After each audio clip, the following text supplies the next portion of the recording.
Alright, so the next part of my story here with these lost clips, put new springs, retainers, spring seats, valves, valve seals in the B16 JDM head that I received through a trade of a friend years and years and years ago that was doing his own machine shop, worked for machine shop school. And I ran that head for a long time, and I could have still ran it, but I just wanted to give it a tune-up, wanted to do something a little more challenging for myself by doing that, and wanted to upgrade the springs to something a little bit firmer. And I got the Faria, I forget what the number was, the strongest spring before roller rocker, and went with the recommended complementary parts to work in that system for the B series head. And yeah, so let's look at some of those. Just got back from having cocoa with Justin. Forgot my phone at home, but hey Jay, just to show you what's up. But yeah, it's all torn apart. You can see got my tranny over here. I'm doing my brakes. There's a bunch of my accessories right there. I got my head on the table. Oh yeah, getting the new springs, retainers, and the locks in. What a pain in the ass learning how to get these damn locks in. Damn. There we go. Exhaust side complete finally. Shout out to Robert, my cuz. What's up? You liking my story, dog? Yes, what's up? Alright, so we got all those components into the head and got it together and got it onto the block, and then got a new radiator and a new fan for that, and had to change some things a little bit to get in there, but then got that in there too. Alright guys, mocking up to see where my intercooler is going to go and where I'm going to mount my radiator if I need to move that. You can see I had my old radiator, drag radiator here, and my mounts. Plus I want to clean all those up now that I got a TIG welder. So it should be a lot cleaner and a lot nicer. That'll be cool. Okay, well it's time to put in the new radiator and mount the cooling fan. You do you, I do me. We keep everything G. Be going somewhere around there after I do some more fabrication. Alright, well there's the fan on the radiator. That's looking nice. It'll be looking better when it's in place. Alright, well the radiator is going to be going in that area. You can see I'm already putting the traction bar, Block's traction bar in there.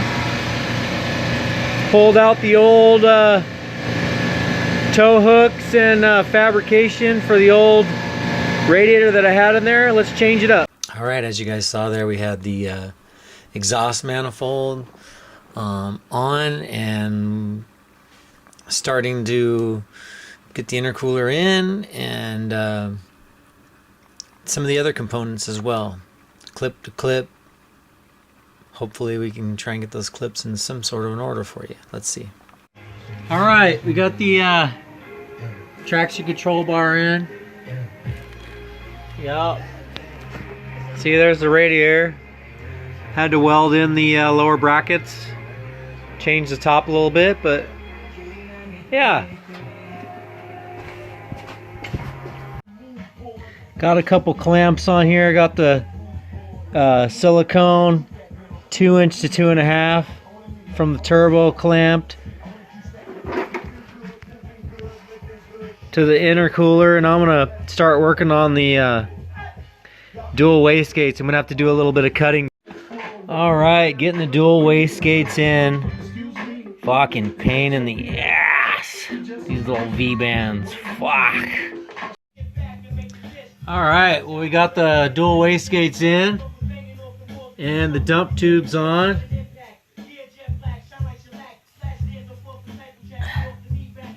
Yeah, let's work on some intercooler piping, and then at some point we'll do some vacuum lines.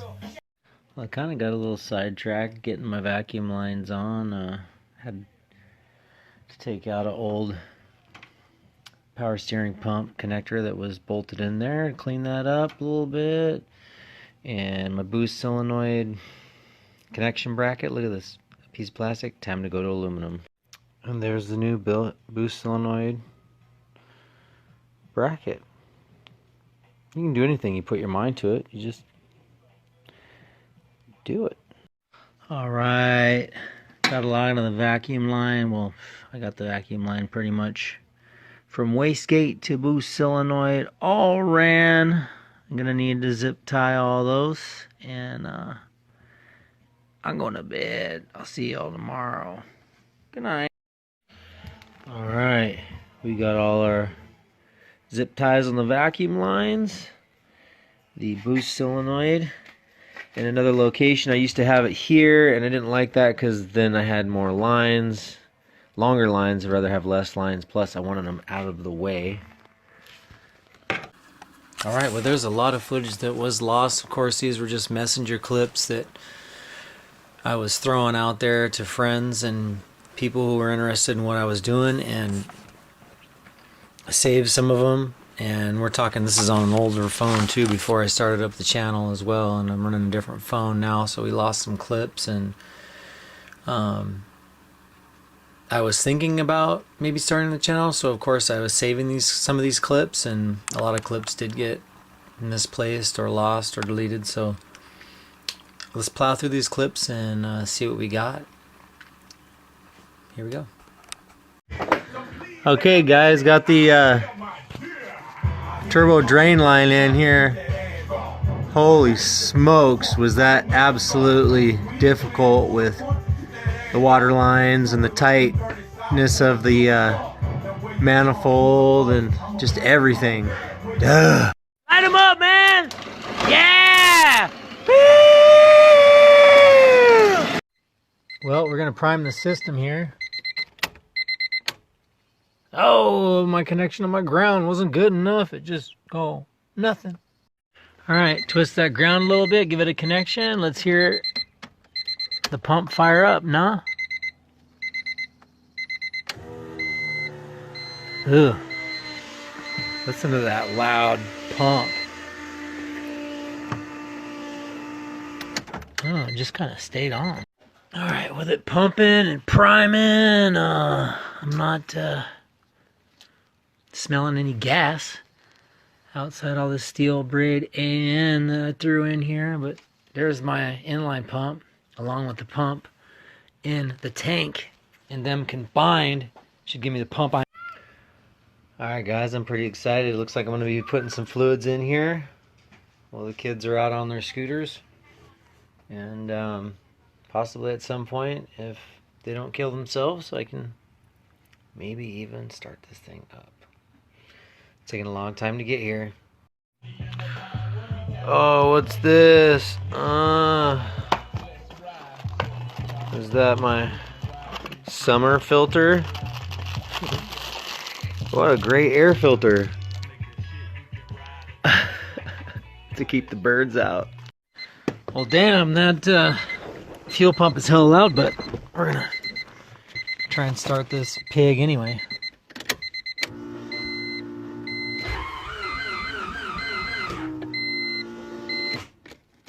Ooh. Alright, y'all, almost got it to idle. Once it's warmed up, it definitely is a cold bitch. It takes a while to get up when it starts to idle on its own.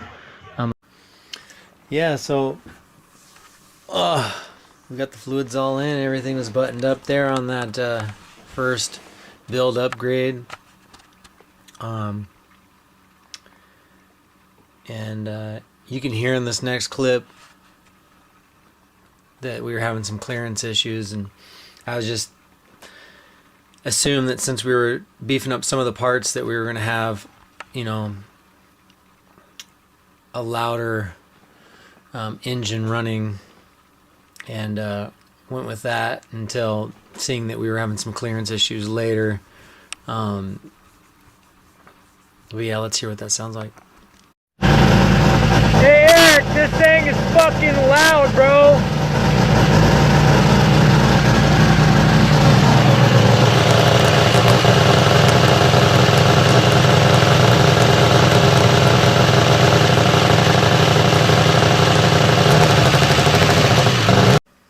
So at that time I was so excited. I got it together. It was running. Hadn't seen any major leaks yet. Actually, as a matter of fact, we had a leak coming from the flange on the drain line from the turbo, and the way that the AN fitting was inside the slot between the manifold and the coolant lines and the down tube and everything, it kind of kicked the flange to the side a little bit, so it couldn't marry up to the turbo flange plate. And so what I had to do is I had to take the flange and I had to mill it at an angle, so it was no longer sitting flat like this. It sat at an angle, so then when it fastened up, it rolled the whole bit of AN fitting out of the way from binding up on the other components in there, and got it to marry up, and there was no leak then at that point. So I was just really excited to get it together, getting it started, getting it running, getting ready to go to alignment, and you know, trying to make it to a tune shop, trying to get to that magical tune shop, and fingers crossed, and just real exciting time. So